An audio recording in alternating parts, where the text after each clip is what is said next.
Jesús es el buen pastor y una lección bíblica para ustedes en este cuarto domingo de Pascua, 8 de mayo 2022. Evangelio de San Juan de la Santa Misa de hoy, capítulo 10, versículos 27 a 30.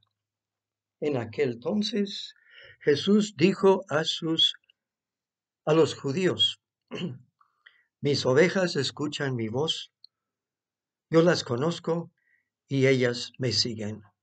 Yo les doy la vida eterna y no perecerán jamás. Nadie las arrebatará de mi mano.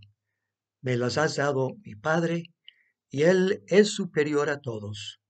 El Padre y yo somos uno. Evangelio breve. Todo el capítulo 10 de San Juan que la Iglesia trae para nuestra consideración en este domingo trata del buen pastor y usa esa imagen extensamente. En este pasaje en concreto, vemos que San Juan pone a Jesús buen pastor en una controversia, discusión con los judíos. Ahí es donde se necesita la clase de Biblia para poder interpretar y entender esto. Hace falta aclarar lo de los judíos para que no creamos que todos los judíos son enemigos de Jesús. Desafortunadamente, así se entendió durante siglos, y esto dio pie, queridos hermanos, a la persecución de esta raza y de este pueblo. Los cristianos, los católicos, estuvimos equivocados hasta recientemente, y todo por una interpretación literal, es decir, al pie de la letra. Todas las palabras, todas las frases, todos los párrafos de la Sagrada Escritura se tomaban al pie de la letra. Se llama interpretación literal. La Iglesia Católica no interpreta toda la Biblia al pie de la letra. Esto sería ignorar ya los grandes desarrollos de los estudios bíblicos durante los últimos 2 siglos. En este caso tenemos que entender por qué San Juan pone a los judíos como los malos de la película.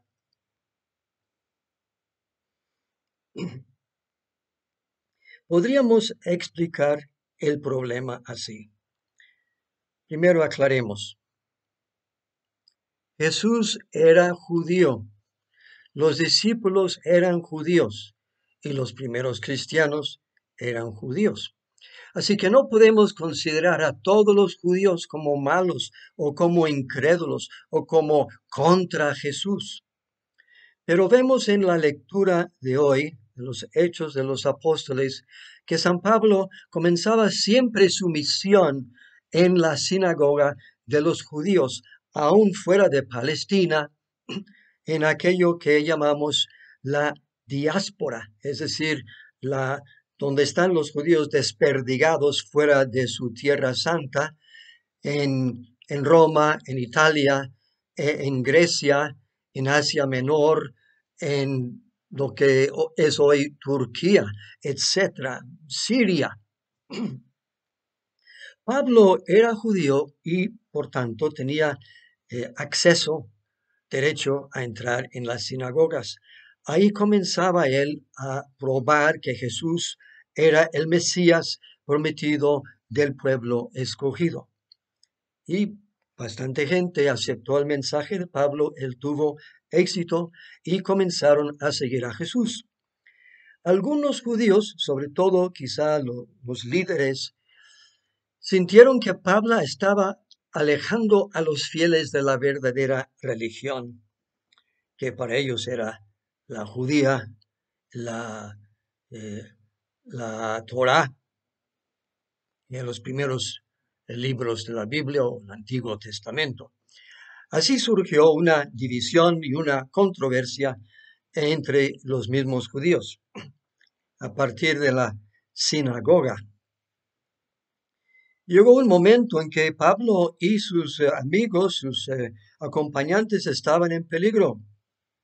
Y Pablo se molestó por la terquedad de los jefes de las sinagogas y de los líderes judíos, y hubo una separación. Entonces Pablo declaró que iba a predicar a los no judíos, a los paganos, a los goyim, porque ya había dado el chance, podríamos decir, a los judíos de religión, pero se volvió hacia los no judíos, aquellos paganos, los quizá despreciados, que ellos sí aceptaban con mayor facilidad el evangelio. Ellos se daban cuenta de que vivían unas vidas pues muy malas, muy pecaminosas, estaban llenos de vicios y muchos de ellos quisieron cambiar de vida. Esa buena nueva de la muerte y resurrección del Hijo de Dios y una nueva vida traído por Él, el Jesús, el Cristo, el Mesías. En el Evangelio de hoy, Juan explica cómo es que hay gente que sigue a Jesús y otros que no. Juan usa una imagen, una metáfora, es decir, una comparación para explicar la relación de Jesús con sus seguidores. Él, Jesús, es como un pastor. Sus seguidores son como ovejas. El buen pastor pasa días y semanas con sus ovejas, llevándoles a buenos pastos.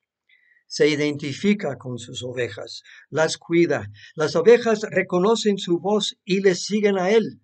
A veces el pastor va adelante, curiosamente, y las ovejas le siguen.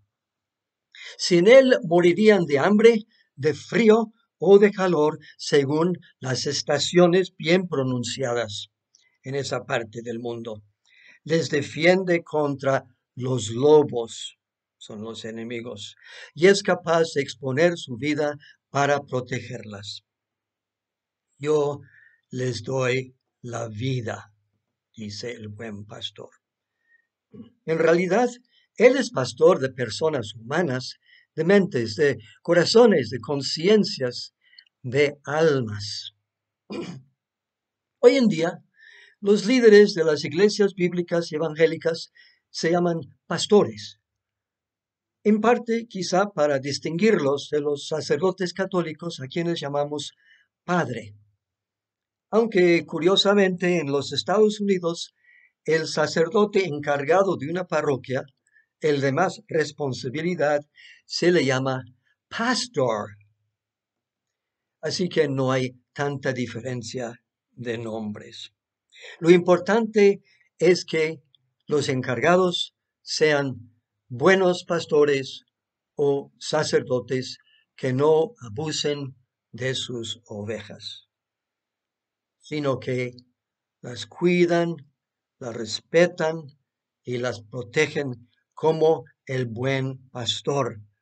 Como las ovejas le tienen confianza, pues el sacerdote tiene que tener cuidado, tiene que no aprovecharse de esa confianza que la buena gente le otorga por su investidura.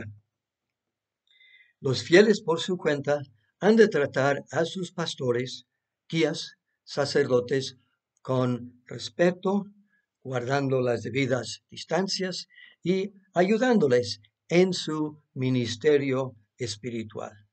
Hasta pronto.